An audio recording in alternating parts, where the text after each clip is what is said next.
Hi, I'm Bill Hodges, and this is Spotlight on Tampa Bay. And today we have Mark Hart, statewide organizer for the Florida Media Coalition, with us. Mark, that's a real mouthful. Statewide organizer for the Florida Media Coalition.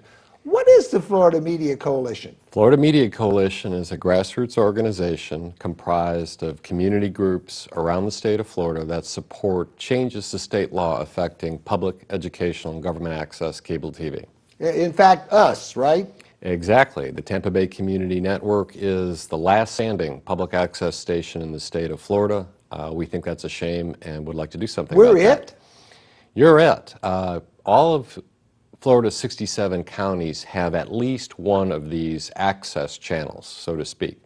Predominantly they're in government settings, city and county governments, or school districts. The most commonly seen programming is meetings of city council, school boards, and county commissions. But in terms of public access, where the community actually gets to come in and produce their own programming and put it on the air, this is about the only one left. And that's not how the cable TV revolution started. You know, I think it's important to define the difference between public access and public television, because people may be a little confused with that. And I know before I became involved, I was. So what's the difference between public access, public television, and the Media Coalition? How wide is it? Is it just public access stations? Because if it is, you only got one. Well, that's a common misconception or misunderstanding, public access versus public television or the public broadcasting system. We're not working on behalf of PBS, although we support what PBS does. PBS is affiliated with a national network, the public broadcasting system, with corporate underwriting. In the Tampa Bay market, there are two PBS stations, WEDU-TV and WSF-TV. And they carry programming like McNeil-Lehrer NewsHour, Frontline, and so forth, and some locally originated programming. Public access, by contrast, like the Tampa Bay Community Network, is a television studio where members of the public, upon receiving training and certification as a community producer, can come into the station and produce their own shows and put them on the air. Fundamentally different. Well, it's got to cost something to keep the lights on in this station and to have caused all the other ones to go black around the state. How are these stations funded? Do we charge people when they come in here? I know I don't get charged, so I'm suspecting the answer is no. Well, actually, there is a minimal fee to become certified as a community producer, and that does generate some revenue for stations like the Tampa Bay Community Network. But most of the funding comes from government, and actually it's not coming from local government. It's monies that governments are receiving from a little tax on your cable TV bill that's called the Communication Services Tax. That revenue flows to local governments, and in the past had flowed to educational, government, and public access cable TV stations. And Tampa, as a city, has chosen to give a portion of that tax to where it should go. That is correct. To keep this station with its lights on. The city of Tampa has done what has historically been the case, has taken the communication services tax revenue and given a portion of it to fund the operations of the Tampa Bay Community Network, the Tampa Education Channel, and so forth. Hillsborough County has looked at the law a bit differently and has decided that their share of the revenue, again, paid for by cable TV subscribers, may go into the county's general fund and pay for other things that the county says it needs. You know, it's really interesting because having had conversations before the gentleman died, and I won't mention his name since he's dead and he can't defend it, there was a gentleman who was, quote unquote, a kingmaker here in Hillsborough County that absolutely disliked the ability of individuals to be able to come into this station and voice their views because he had enough money that he could voice his view. But he didn't like the idea that you, as an individual sitting out there in the great unwashed world, had the right to come in and use your voice. And it's strange they went ahead and named a community award for this particular gentleman, but it's not strange when you look at the people who voted to defund the station in Hillsborough Board of County Commissioners, how many of them received campaign contributions from that man? Well, I know of whom you're speaking, and So does everybody else. with all due respect to him, I won't go there. However, I liked him, by the way. well, We had a well, lot of conversations on the phone because I wanted him on this program. And he was always polite, he was always decent, but he had a real despise towards being here and having the ability for people to come and speak their mind without his support or having huge sums of money. and yet there are people who are now perceived as conservative politicians who found this a good venue, a soapbox, if you will, to get their views out in the beginning of their career. Our point would simply be this: vigorous public debate about the issues of the day underpins a democratic society. We need electronic soapboxes for people to express their views and have a debate about the issues of the day. Some people are uncomfortable with debate. We've had some incumbents in the election cycle just passed who declined to go to political forums staged by legitimate organizations like the League of Women Voters of Hillsborough County, the Tiger Bay Club of Tampa.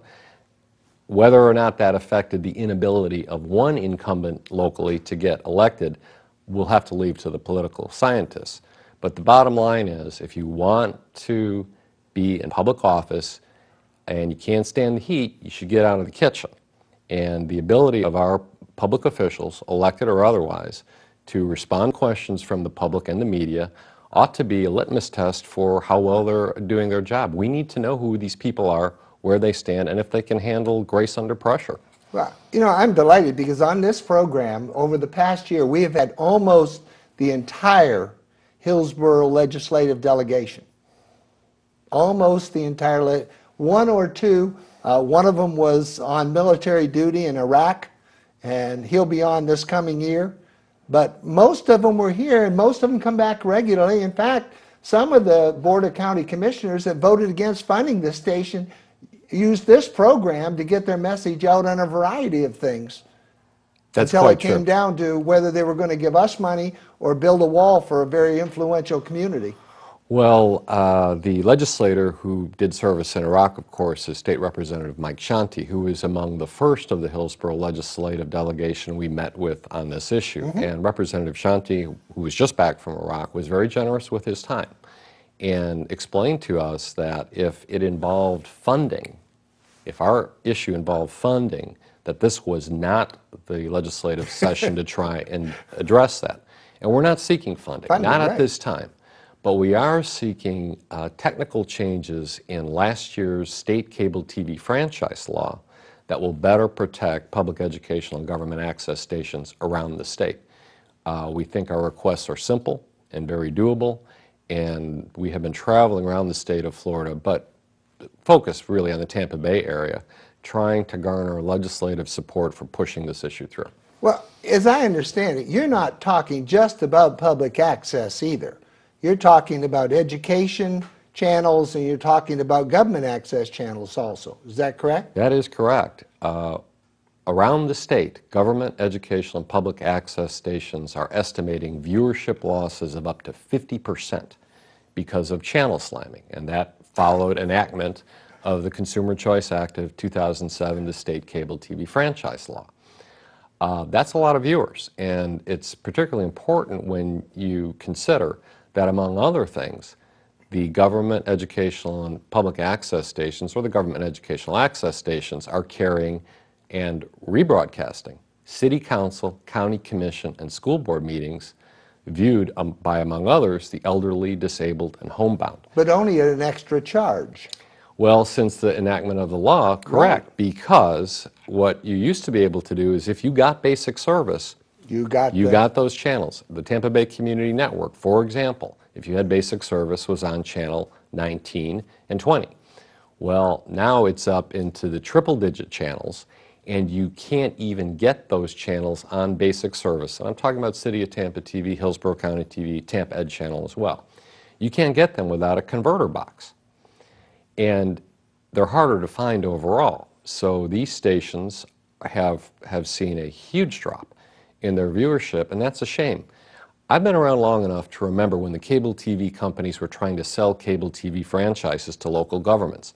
And the big selling point was public educational and government access cable TV. Imagine you don't have to leave your home to see your city council in action. You don't have to go downtown to view a boundary redistricting by your local school board. You can watch it on TV. This was a great thing. Local governments snapped it up. Who wouldn't? Now that cable TV has revolutionized telecommunications, the cable companies want to renege on that deal. They don't want to deal with public access.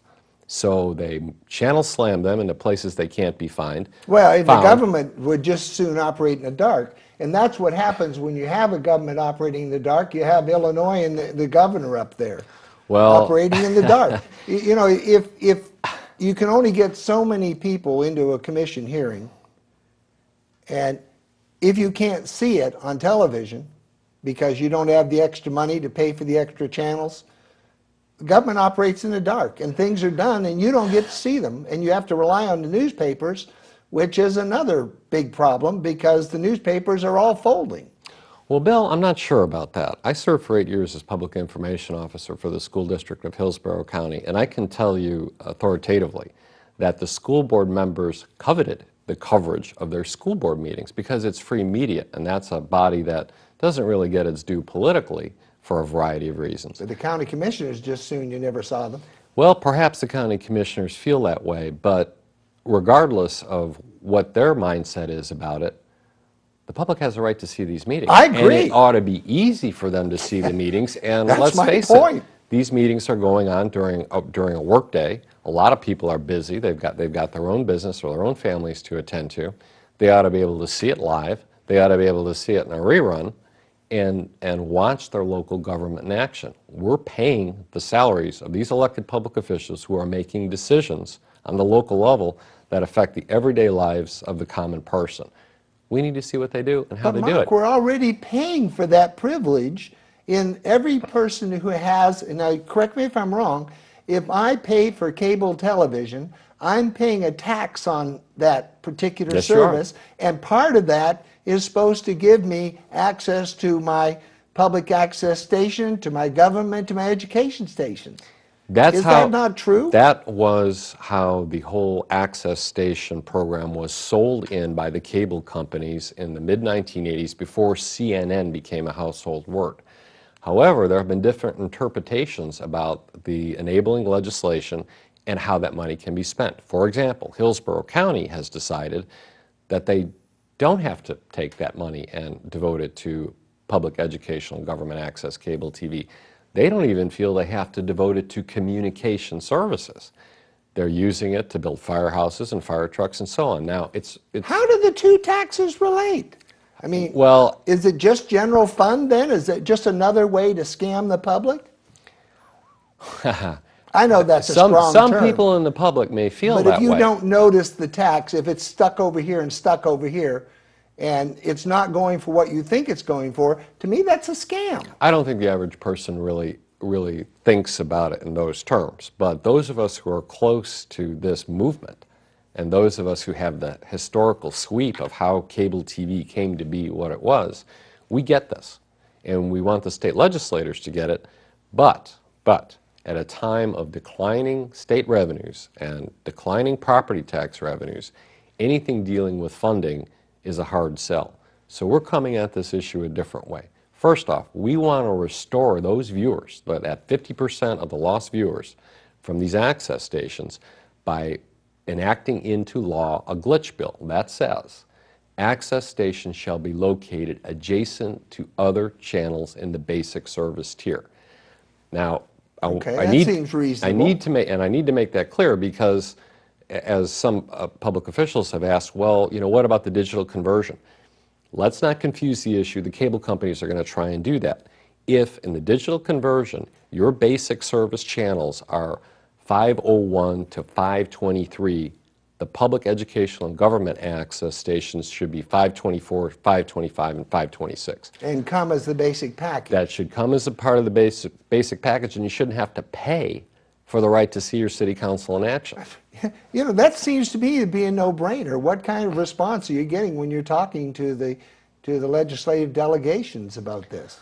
Well, I haven't met any outright opposition, but invariably what I hear is, we're going to have to talk to the cable companies about this. Well, the cable companies are going to say, oh, that's not technically feasible, or that is going to complicate the digital transition.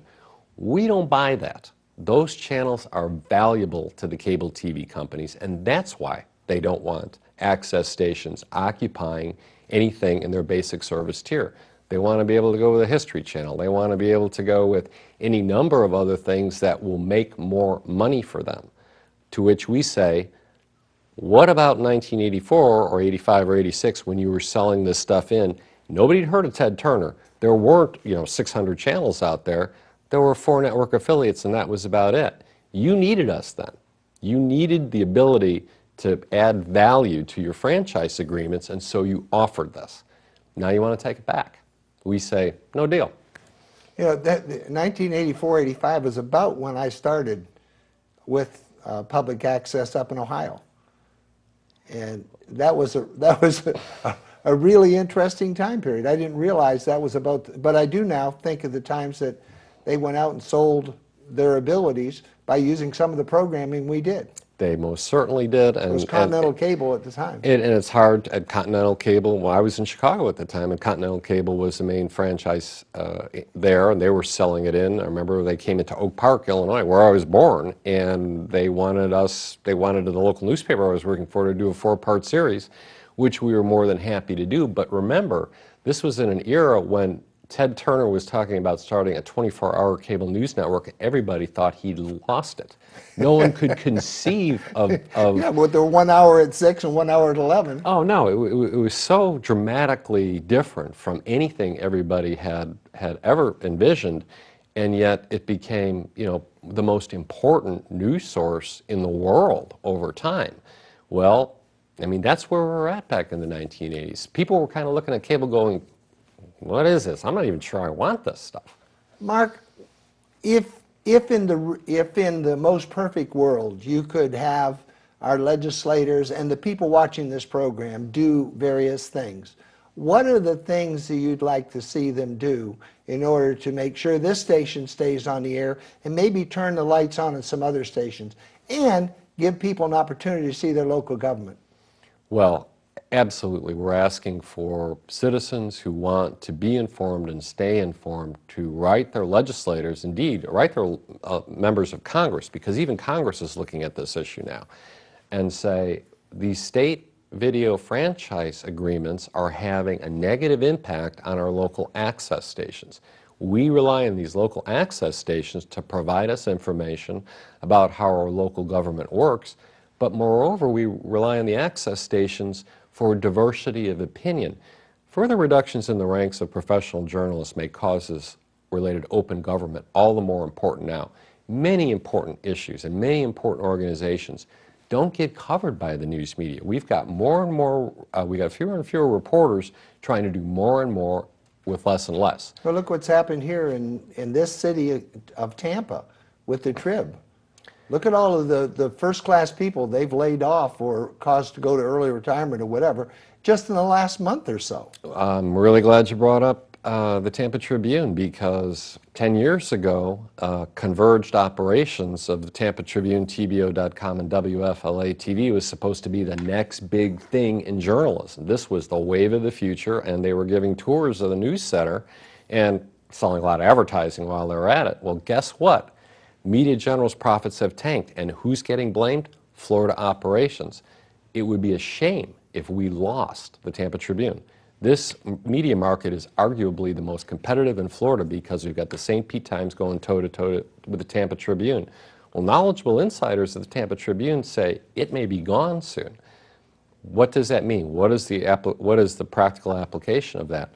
We're not getting as much news coverage as we used to, Bill. And we're not getting as good a quality of news coverage, and if we can't get it from the mainstream media, where are we going to get it? We're going to get it from alternative media like access stations. For 3 months, I sent emails to the Trib, I called and talked to them, I pleaded with them to go back to their old format.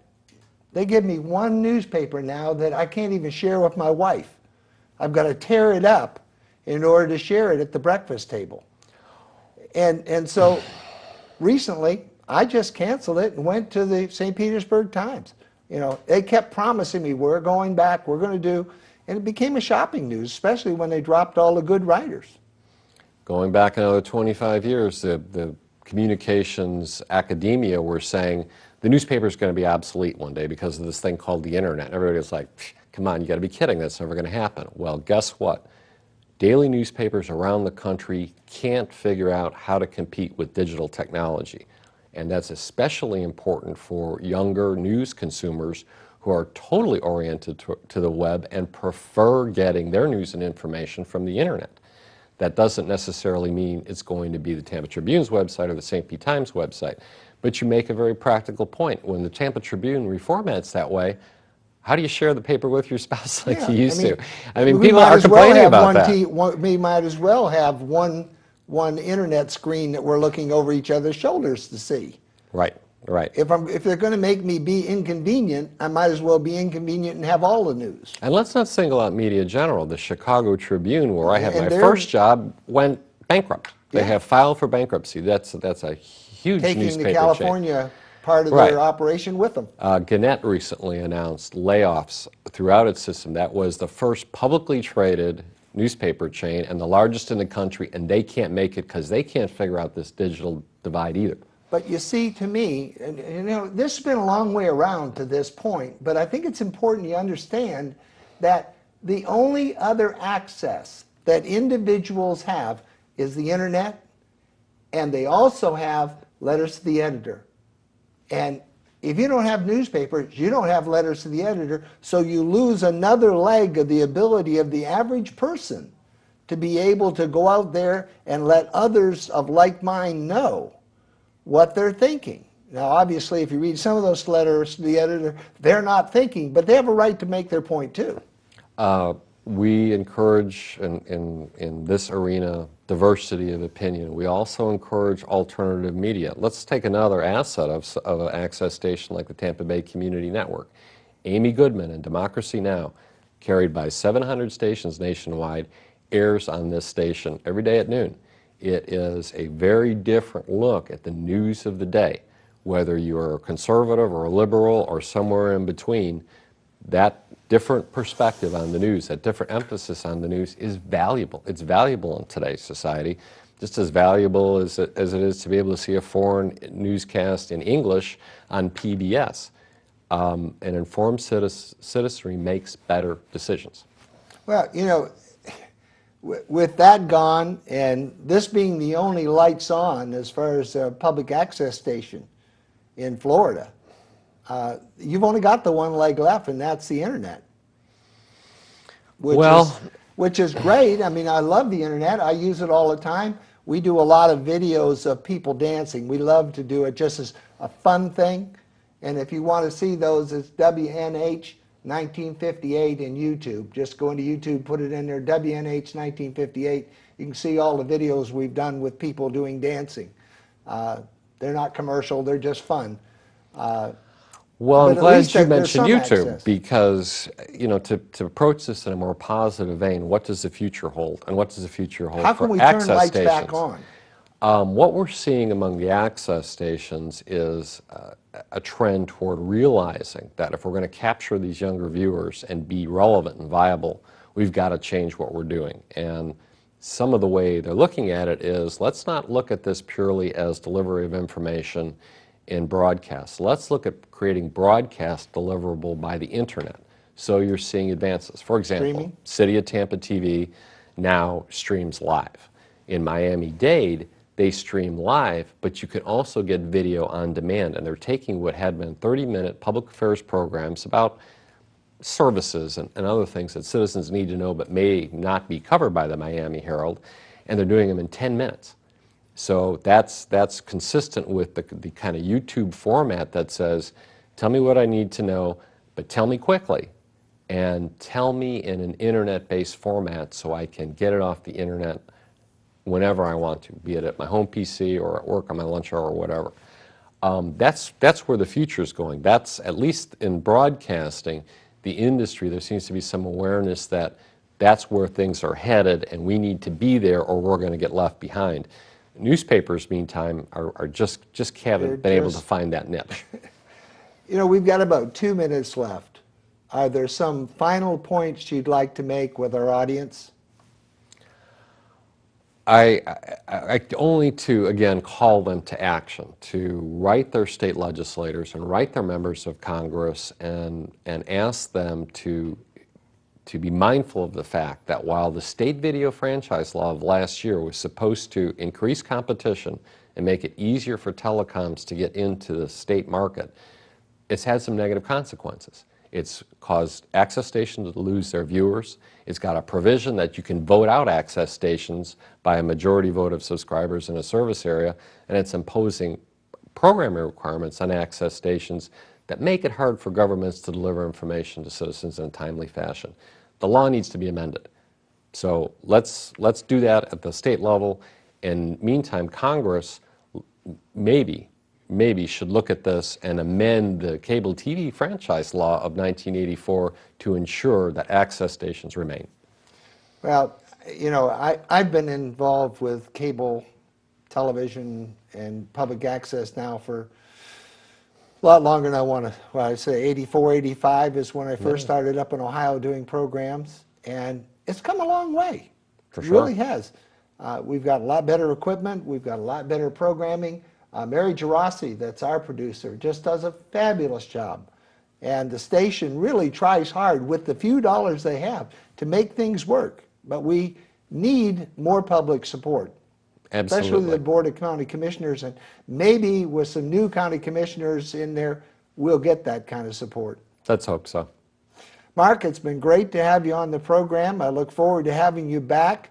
And if there's anything we can do for you across the state, let us know.